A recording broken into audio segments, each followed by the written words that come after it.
Hello students, this is your course on content marketing. In this video on different types of content formats, we're going to talk about the format white papers.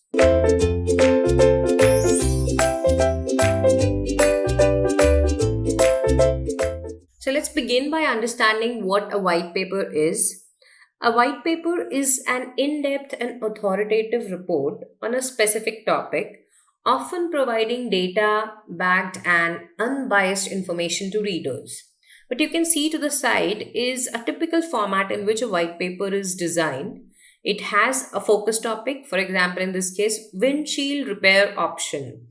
It could be for a particular car model, for a particular truck model, but the specific and focused nature of the topic explains that it is targeted at very specific end customer.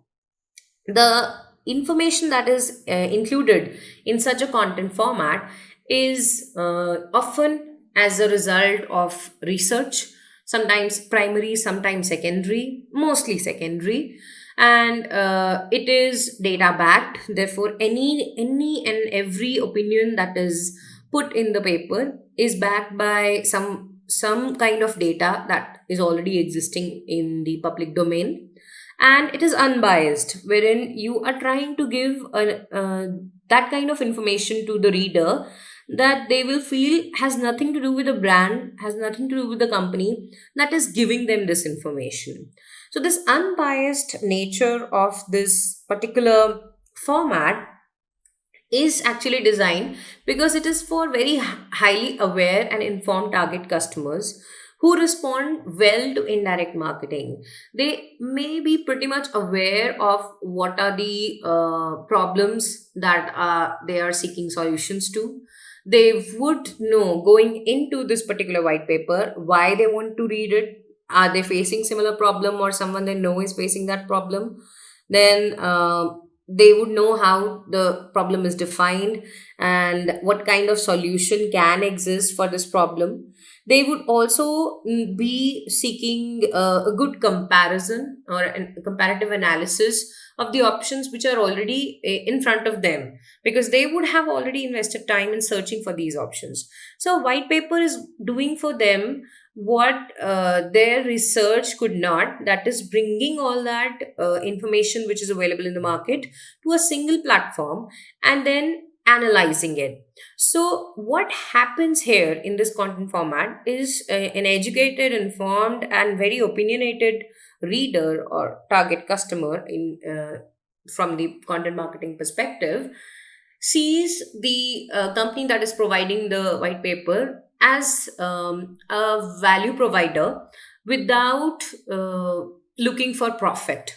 And even though at the end of the white paper, the indirect recommendation of the company's offerings can be made, it is sort of an understanding between the white paper provider and the white paper consumer that this is not a marketing material. So very often this kind of content is also used for establishing the company as a thought leader, establishing the company as a expert in the industry, and giving an opportunity to their teams, to their employees who are working on various projects, various products or solutions that the customers get to buy, to come up with their research and their opinion and their inputs on a open platform, and therefore represent company in a positive light.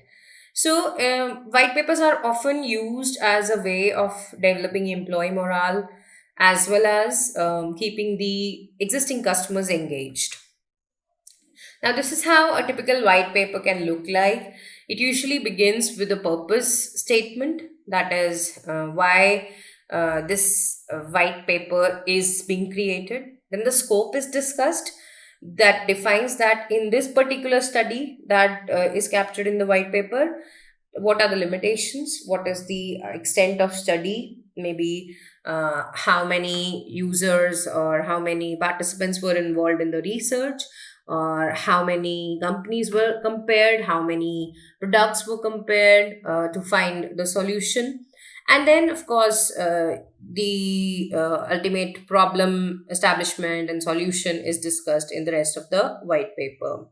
The look and feel of the paper is very similar to an academic research paper, but you have to remember that it is usually industry and customer centric.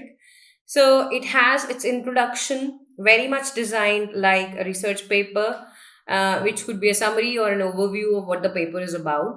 Then it has its important points, which will be made to stand out with the use of subheadings. And of course, formatting matters a lot here, because this is a professional type of content that you're publishing on your website, on your social platforms. So it has to look good as well.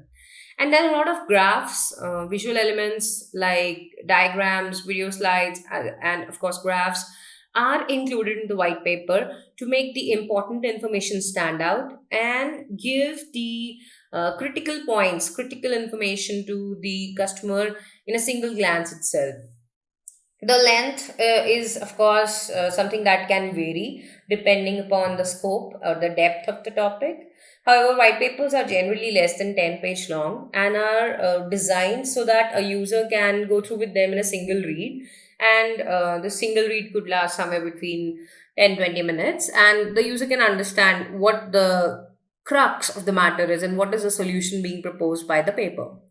So it's a very technical kind of content, a different approach from blogs, and therefore it's very useful with companies and industries that are giving technical solutions, strategic solutions to their end customers, and therefore not normally used by B2C brands that are selling consumer products or that are selling entertainment or um, personal care kind of products. So it's mostly used by companies that are selling software solutions, strategic solutions, consulting solutions, or hardware and software kind of products. So that's the kind of content format that is preferred by such companies. So as a content marketer, you should be aware of this format and be prepared to develop it or get it developed from your team or agency if such is the need of your business. So that is about white paper. Next up, we'll talk about another content format, which is case studies and use cases. These are two separate formats, but we'll discuss them together in comparison. Until then, thank you.